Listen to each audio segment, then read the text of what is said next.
How's it going, guys? If you follow the Foundation channel, then you know that I was just subject to one of the worst disc golf punishments of all time, hands down. Basically, Hunter and I, a couple weeks ago, did a video on the Foundation channel involving us playing worst shot doubles at New London. We set a line, as we always do, trying to make it somewhat reasonable to achieve, but challenging and fun for the video, and we grossly miscalculated, leading to us having to each throw 14 discs from the long tees on hole 8 at Maple Hill when we went on our trip that we just were on this past weekend.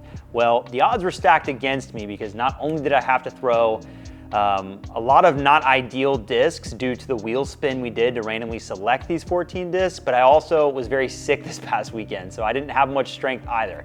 Not sure how much it would have saved me, maybe a disc or two, but in any case, I lost over half of my disc golf bag into the murky depths of hole 8, and I'm not getting them back. So here I am today to A, let you know everything I did lose, and B, show you my plan, my emergency backup plan to kind of create a brand new disc golf bag. It's almost an emergency in the bag just to show you my solution to try and fill everything in and over halfway through the year figure out my disc golf bag now that it is going to be completely different. So I'll start by just reading off all of the discs. I have the list here from when we spun the wheel.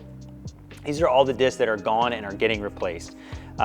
First off, and probably most sadly, my Anthony Barella Rock 3, one of my most special discs, one of my most rare discs I've had in my bag since 2021, maybe 2020. It was a commemorative rock for AB winning US AMs and World AMs. And as far as I know, the only ones that still exist, AB's parents have. Maybe there's a chance I get one in the future, but it's probably gone for good. That disc was very sad to lose. My FD3, my Proxy, my putting putter, my Capitals Pivot, just recently aced with that disc, gone. A Solstice that I had in my bag from Millennium, not a big deal. My Underworld, quite liked that disc, very replaceable. Also, quite sadly, my Brooksy Slammer. Yes, you heard that right. The one I just aced with last video, the most sentimental disc I have, gone into the murky depths. So there's that. My Passion, quite seasoned in, really like that disc, gone. My Hunterbird, gone. My Captain's Raptor, gone. My Supra, gone. My Champ Monster from Innova, very rare disc, gone. And my Zone OS, another disc I quite liked, gone. So basically most of my bag has been completely stripped from me. Aside from my distance drivers, I'm left with just shambles to deal with. It was an awful punishment, terrible idea, but we had to go through with it. We always do, and here we are. So I'm gonna show you what I'm doing to wanna work from the ground up here and what I've got going on in my bag. So in the top pocket, I've got 3 new putters up here. For starters, I luckily do have plenty of these Proxies.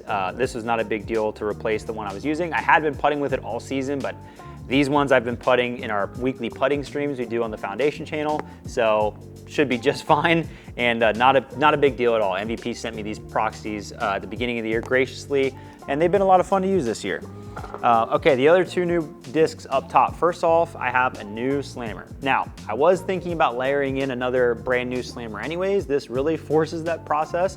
I do plan to dye like Brooksy V2 on this one. That's my plan for it.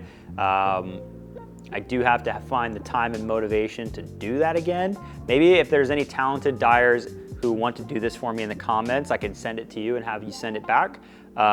It's a very simple dye, just the black lettering like I had before. But this is a classic blend Slammer. My previous one was classic hard, so I kind of like the gummy feel of that. And this is brand spanking new, so this will be the new Slammer in the bag going forward. I'm also, I have been throwing the Pivot as kind of my flippier putter. I'm gonna experiment going back to the Shaman. In my experience, they're a little bit flippier. The way I layer these throwing putters is I try to be careful and not have too much of a gap. I did like the compliment the Pivot gave to the rest of my bag, but I want to throw the Shaman to support Connor. The guy's been ragging on me for not throwing it, and I do like the disc a lot. I've never had a problem with it, so I'm gonna give this another try, work on my hyzer flip putters, should be a good time. Okay, into the main compartment, I'll get to the rest of the bag that needs to be changed. First of all, the Captain's Raptor, I just grabbed another one. Unfortunately, this disc I just really like. I like that it's flat, overstable, and has good depth, so it's comfy for me to throw forehands with. And there's just not another disc in this slot that I want to use right now. So I got this cool swirly one. And yeah, we just had to throw that one back in there. Didn't want to overcomplicate it. This is probably one of the, anytime you lose replaceable, consistent discs like this, and like another one I'll get to in a second, you have to just kind of, like, that's the reason they're in your bag, is because they are so replaceable. So you might as well take advantage of that. Okay, the mid-ranges, things get crazy because I lost all my mids, I think. I mean, I got dominated in the mid-range department. Yeah, I lost my Supra, my Rock, and my Solstice, which I think I was only bagging 3 mids at the time. So that was great. I guess I'll go with, I have 2 more like putter approach discs. The cache is about to re-enter my bag because it was banned from a different foundation video. We really like to sabotage ourselves. This is a cool first run one. I don't know how long it'll stay in here. I ran out of, this is 109 out of 150 of these that exist, so it's kind of rare. It is kind of fun to throw though, because like it looks pretty insane. Shout out Garrett for sending this to me, but I'm waiting on potentially some new caches to come in that could be pretty exciting. But the cache, you know, it's a staple in my bag. Then another disc, another one that is one of those replaceables, nothing like it, Zone OS. We have these custom stamps. They're probably still on the site. These building your game foundation kind of text stamps in the Jawbreaker Z plastic, but the Zone OS is something I have to have in my bag, and so no brainer to throw another one of those in there. Okay, the other mids are where it gets a little bit interesting. So I did have to immediately reach for another Rock. This one is actually, could grow to be a very fun, like, favorite disc of mine. Oh, I'm dropping discs. This is actually an original Big Bird stamped Rock 3. Those of you who are collectors, sorry my light's blinding that. Those of you who are collectors will know about these. These were what they stamped on, like, the original Rock 3s, I believe. And I actually bought this at USDGC last year, brand new, sealed in the bag, from a collector tent. Sorry, I can't remember the name of it right now, but the plan was to use it as a more overstable complement to my AB Rock. And when I threw it, I found that it actually ended up flying very similar to it. So this will take some time to kind of gain the trust of this and like learn to throw it the way I did with the AB Rock, which was like, it's been my automatic disc for so long. But I love the stamp and the history behind this disc. So if it can fly similarly, then that would be great. That'd be a great fill in there. The other kind of straight mid I'm pairing with, I've been wanting to get a buzz back in my bag, so now is probably the time when I lose most of my discs. And these fused buzzes that people have been throwing just look like a blast. This one has like a cool snowflake foil on it, and you got the blue and the clear. And in my experience, these tend to look like they fly a lot straighter than normal buzzes. They flip pretty quickly, so it should come in straighter than that Rock. That's the goal. That's what we're trying to do with the layering here. So that's kind of the plan. Then we get even more experimental. So this one, I'm not quite sure on yet. I've been throwing Supras for 2-3 years now in my flippiest mid-range slot, but thinking about changing it up and going with the Lobster this time around, just to kind of freshen things up. Obviously I had some signature Supras. I still stand behind that mold and really like it, but I've run out of my signature ones. I don't have any more. And so all I have now are just kind of the stock ones, and I thought it'd be fun to maybe branch off to a different mold. So we have these awesome, we call them Lawrence the Lobster, the stamp we put on this one. And the Lobster is another just really good flippy mid-range option that I figured I'd give a try. I like having something very flippy and utility like in the mid-range slot. This one honestly only goes a little further than a putter, so it fills in both those, but yeah, thought that'd be fun to try. And then this disc I kind of keep trying to come back to.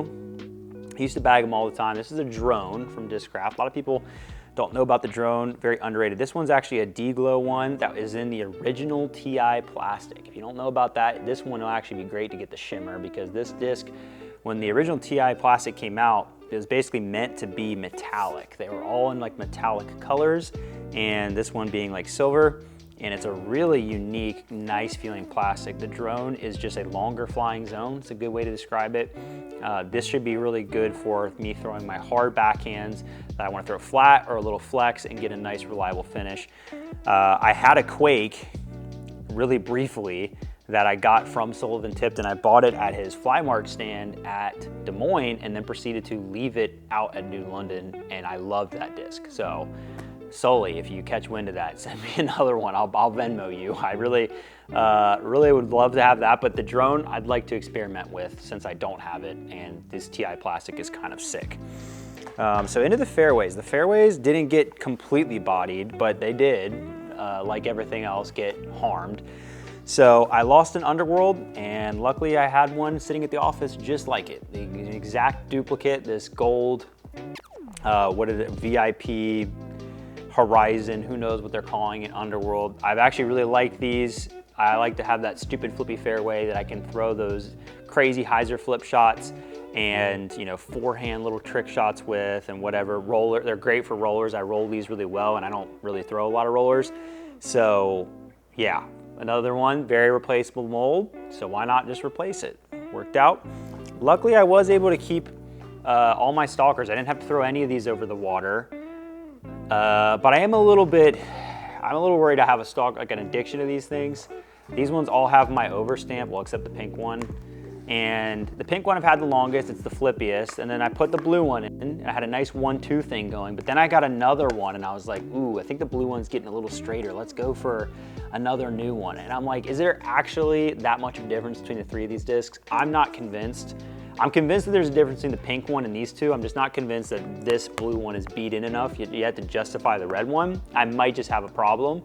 But that's where we're at right now, because yeah, my fairways, the thing is though, I throw most fairway shots for like really straight throws, and I can throw these flat and they go straight, or I can throw them on a little bit of hyzer and they go straight. So like, they kind of do what I need to do with fairways. I don't hate having quite a few options if I were to lose one or two on the course. So sometimes sometimes you just got to give in to the disc that you love the most. Other things going in the fairway. So these are all three new discs.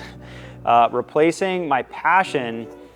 At first I was like, okay, no brainer, just put another Passion in the bag. You'd love the Passion. But I remembered I had done a disc review of this Trance from Axiom, or MVP, and it flies very similar to the Passion. I like the feel of it in the hand, and honestly, like, I've been throwing the Passion for a lot. I love it. I do think it's one of the best fairway drivers on the market, but I thought it'd be fun to try something else. Sometimes you have to break out of what you're stuck in when you have a chance and you lose discs, because otherwise you may never. Like, that Passion was probably never coming out of my bag, but now that I have the chance, like, hey, let's try something else. And maybe I won't like it and I'll go back to the Passion, probably. But it's a fun disc, it looks cool. Axiom stuff always looks sick. So we're gonna try out the Trance. I actually put in another gyro disc. This one's a kind of a placeholder. This is a Volt from MVP. This is meant to be a placeholder until I get another Hunterbird, because I do want to throw Hunterbird still. I love having those Halo Star Thunderbirds, and I think we have some cool ones coming in at some point this year. I just don't have any more right now, but so this is just kind of toying around with it. I've thrown it a few times. It should just be a nice, reliably overstable fairway until I get another Hunterbird in the bag. And then replacing the FD3 is this Big Z Predator. I really like the Predator. Every time it goes into my bag, it somehow leaves it. I don't remember, so maybe I'm just gonna have to remind myself with this one. But the FD3 I had, it was a really cool Alden Harris signature run, but it just was not overstable. It really wasn't. If you threw it on hyzer, it was fine, but I was trying to rip over flex shots with it, and it was just panning out like nobody's business, and that was not what I was here for. So this should hopefully fill that slot. It might be a little bit similar to the cap wrap at the start, but I think it'll probably be a little bit straighter and further flying. That's the goal, at least. And I'm kind of trying to like season this one in a little bit, because seasoned Predators, that sounds funny, but they do fly quite well once you can get them beat in. Nate Doss used to throw like 5 of these things. Okay, distance drivers, not a ton of changes here, just to wrap things up. This was luckily the discs that didn't really get touched, because I have a pretty good thing going with the distance driver lineup right now. Obviously, I'm still throwing this Force a whole bunch. I've just put in this Halo Star Wraith recently with our cool modern stamp on there. Loving this disc. You're gonna see a lot more of this. Also just put in this Robbie C Star Wraith I had. I'm in forehanding the mess out of this thing. Very fun. Still have my Raider, thank goodness, somehow. Still have this 4-time Paul Destroyer. Been loving this for all my hyzer flips to hyzer out. So I have a good thing going there. The one disc I am putting back in my bag is the Honey. And I had taken this out of my bag for a while, slightly out of spite because I was trying to run custom ones and running into some issues, but I'll leave that at that. But you know, kudos to Clash. I went around the block and I tried finding other discs that did what this did for my forehand, and I just could not find it. I missed, like, there's so many times I missed having this for a crazy hyzer flip turnover backhand, or those pop-up forehands that make me look like I throw forehands way further than I do. But I just couldn't find it. And so this is the same one I used to have in my bag. It's going back in the bag because I just miss it and I need it. And that's all there really is to it. So yeah, that is, that's basically the long and short of it. That is the new bag for this very instant. I'm sure the next few months, there's probably gonna be a lot of switching things around as I keep testing stuff. Let me know if you wanna see any like extended stuff with this bag. Maybe like our next video, I could go play like my first round with this bag and we could really do some experimenting together. That would be fun. Also, those of you who are probably gonna be commenting and are commenting, I know I saw some on the foundation video. If you are at Maple Hill and you saw my disc in the used section, because there was 14 of them or so, and you bought it and you're asking about sending it back to me, keep the disc. It's all yours. You had to purchase it from the used section. I lost it fair and square, so no worries. I did have one person message me about Brooksy, actually on the live stream I did this morning. That one's a little different. I may inquire about getting that one back just to keep for sentimental reasons, but anything else you find, even if it's the AB Rock or the Hunterbird or whatever, just keep those discs. They're all yours. I'm glad that somebody else can throw them. Just make sure you understand the sentimental value behind them. And hey, you know, they're great discs. Give them a toss. But yeah, that's gonna do it. Just a quick video this week. I'm still getting over sickness, hopefully on the other side now. So we should be back to the normal content schedule next week. Obviously this also is coming out on a Wednesday, not the normal schedule, but I appreciate everybody tuning in and following along through this craziness lately. And hopefully you enjoyed this little improv in the bag as I try and figure out what to do with my discs now that I'm starting from zero here in August. We'll see you next week with another video. Thanks for watching.